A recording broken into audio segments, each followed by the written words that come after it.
Hello friends, मैं मीनाक्षी आप सभी का यूट्यूब चैनल पर स्वागत करती हूँ। आज के इस वीडियो में 32 साइज में प्रिंसेस कट ब्लाउज की कटिंग और स्टिचिंग स्टेप बाय स्टेप, जिससे कि अगर आप लोग नए लोग भी हैं तो भी आसानी से वीडियो को देखकर इस ब्लाउज की कटिंग और स्टिचिंग को कर सकते हैं। तो सबसे पहले अस्तर को डबल फोल्ड में रख लेना है।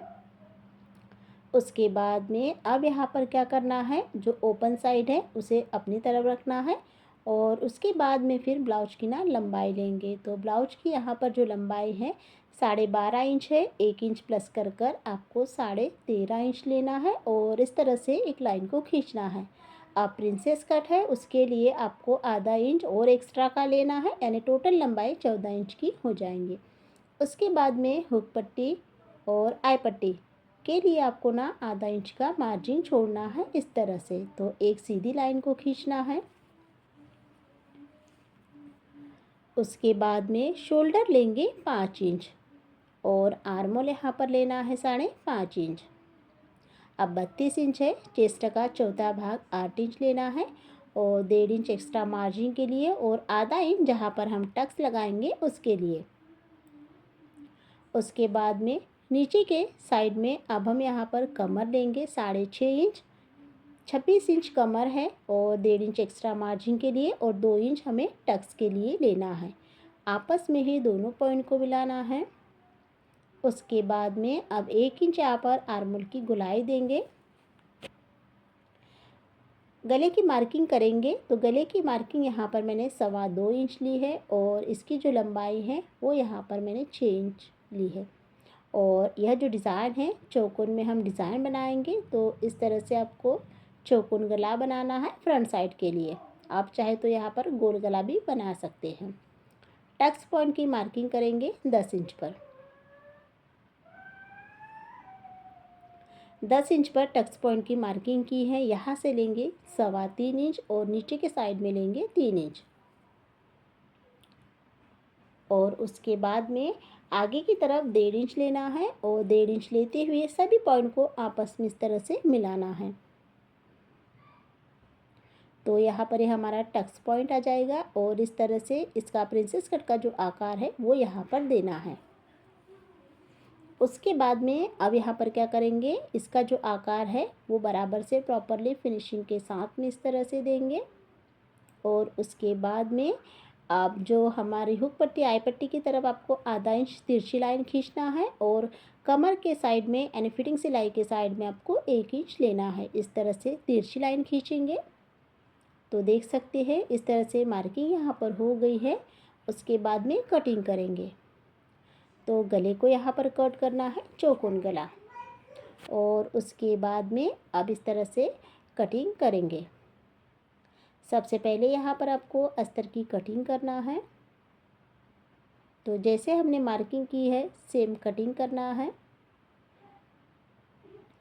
तो देख सकते हैं यहाँ पर इस तरह से मैंने इसकी ना जो कटिंग है वो यहाँ पर कर ली है। उसके बाद में अब जो मेन ब्लाउज पीस है उसे ना रखेंगे। ब्लाउज पीस को यहाँ पर रखते हुए अस्तर को रखना है और बराबर से बीचों बीच में एक एक पिन अटैच कर लेंगे और उसके बाद में फिर कटिंग करेंगे। तो जो मेन ब्लाउज का कपड़ा है उसे ना थोड़ा सा बढ़ाकर कट करना है। तो देख सकते हैं यहाँ पर इस तरह से अस्तर और ब्लाउज दोनों की यहाँ पर कटिंग हो गई है। कटिंग हो जाने के बाद में अब इसमें हुक पट्टी आई पट्टी और कमर पट्टी को भी यहाँ पर मैंने कट कर लिया है और आई पट्टी के लिए ना जो हमारा ब्लाउज का कपड़ा है उसे कट किया है। कटिंग यहाँ पर हो गई है। उसके बाद में अब स्टिचिंग करेंगे। तो स्टिचिंग करने के लिए सबसे पहले जो सभी पार्ट है उसे आपको क्या करना है, साइड में रखना है और जो हमारा गले का पार्ट है वो यहाँ पर लेंगे। तो इसे यहाँ पर मैंने ना अस्तर से सीधा रखा है। जो हम मेन ब्लाउज का कपड़ा है उसे सीधा रखते हुए अस्तर को रखा है और शोल्डर की तरफ एक एक पिन अटैच कर लेंगे और फिर उसके बाद में सिलाई लगाएंगे। अब सिलाई आपको क्या करना है, आधा इंच से कम यानी 2 पॉइंट सिलाई आपको लगाना है और उसके बाद में गले की कटिंग करेंगे। बीच में से एक कट करते हुए हाथों से इसे प्रेस कर लेना है और उसके बाद में एक फिनिशिंग सिलाई को लगाना है। तो देख सकते हैं गले की जो सिलाई है वो यहाँ पर मेरी कंप्लीट हो गई है। उसके बाद में ना अब ब्लाउज़ को उल्टा करना है और साथ में ही अस्तर और ब्लाउज दोनों को अच्छे से जॉइन करना है। तो इसी तरह से आपको दोनों पार्ट को रेडी करना है। अब क्या करेंगे, एक्स्ट्रा जो कपड़ा है अच्छे से कट कर निकाल लेंगे।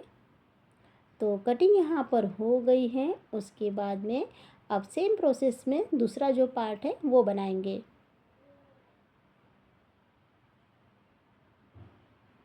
बीच में एक कॉट लगाते हुए हाथों से इसे अच्छे से प्रेस कर लेना है और उसके बाद में फोल्डिंग करते हुए एक सिलाई को लगाना है। अब इसे भी उल्टा करेंगे और उल्टा करने के बाद में अस्तर और ब्लाउज दोनों को ही ना 5 नंबर की सिलाई से ज्वाइन करना है। तो सिलाई को यहाँ पर मैंने कंप्लीट कर लिया है। उसके बाद में एक्स्ट्रा जो कपड़ा है उसे ना कट कर निकाल लेंगे। कटिंग इस तरह से यहाँ पर हो गई है। दोनों ही पार्ट यहाँ पर हमारे कंप्लीट हो गए हैं। गला जो है वो भी यहाँ पर रेडी हो गया है। अब इसे साइड में रखते हुए जो कटोरी का पार्ट है उसे यहाँ पर लेंगे। तो ब्लाउज का जो कपड़ा है उसे आपको ना उल्टा रखना है।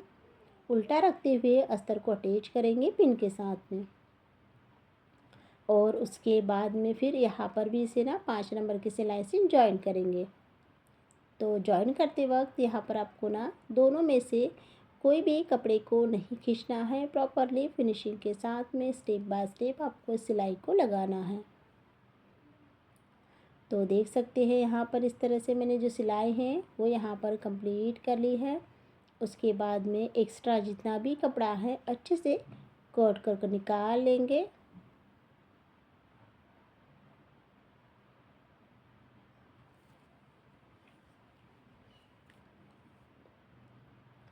तो कटिंग यहाँ पर इस तरह से हो गई है। कटिंग हो जाने के बाद में ब्लाउज की फिनिशिंग हो जाने के बाद में अब दोनों ही पार्ट लेंगे। एक एक दोनों ही पार्ट लेना है और इसे ना जॉइन करना है। जॉइन करते वक्त आपको ध्यान रखना है सिलाई को ना ऊपर से लगाते हुए नीचे की तरफ अटैच करना है। उसके बाद में अब इसे ना इस तरह से इसका जो पफ है वो अच्छे से बाहर निकालते हुए सबसे पहले ना एक प्रेस सिलाई लगाएंगे। प्रेस सिलाई लगाने से ब्लाउज की फिनिशिंग भी दिखेगी और जो पफ है वो भी अच्छे से उठकर आएगा। अब इसे साइड में रखते हुए दूसरा पार्ट भी जॉइन करना है। उसके लिए आपको ना नीचे से सिलाई लगाते हुए ऊपर की तरफ अटैच करना है।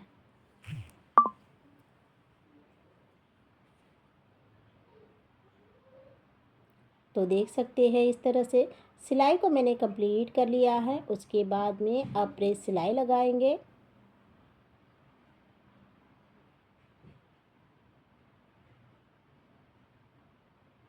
प्रेस सिलाई भी यहाँ पर मेरी कंप्लीट हो गई है। दोनों ही पार्ट में जॉइन करने के बाद में अब सबसे पहले ना जो कमर पट्टी है वो कंप्लीट करेंगे। तो कमर पट्टी के लिए आपको ना इस तरह से दोनों ही पार्ट को एक साथ सिलाई लगाते जाना है। उसके बाद में अब इसे फोल्डिंग करेंगे और अस्तर का जो कपड़ा है उस पर ना एक प्रेस सिलाई को लगाएंगे। उसके बाद में एक्स्ट्रा कपड़ा कोट करना है और अब इसे ना डबल फोल्ड करेंगे।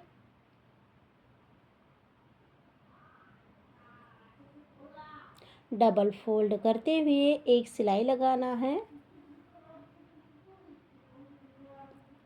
तो इस तरह से यहाँ पर जो कमर पट्टी है वो यहाँ पर मेरी कंप्लीट हो गई है।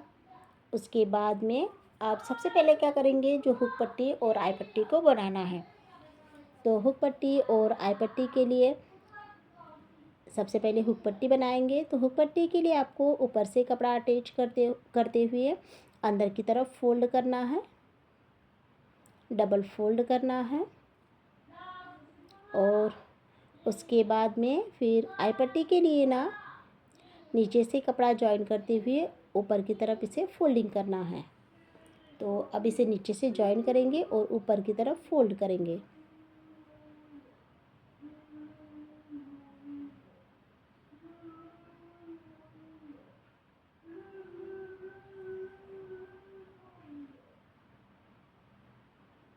तो देख सकते हैं यहाँ पर इस तरह से जो आई पट्टी है वो भी यहाँ पर मेरी कंप्लीट हो गई है। तो आज के इस वीडियो में मैंने 32 साइज में प्रिंसेस कट ब्लाउज की कटिंग और स्टिचिंग बहुत ही सरल तरीक़ों से स्टेप बाय स्टेप बताई है और कोशिश की है कि बहुत ही सिंपल वे में आप लोगों के साथ में शेयर कर सकूं, जिससे कि आप लोग वीडियो को देखकर आसानी से ब्लाउज की कटिंग और स्टिचिंग को सीख सकते हैं अगर आप लोग नए लोग हैं तो आप लोगों को मेरा आज का जो वीडियो है कटिंग और स्टिचिंग का कैसा लगा है तो आप लोग मुझे ज़रूर बताइए।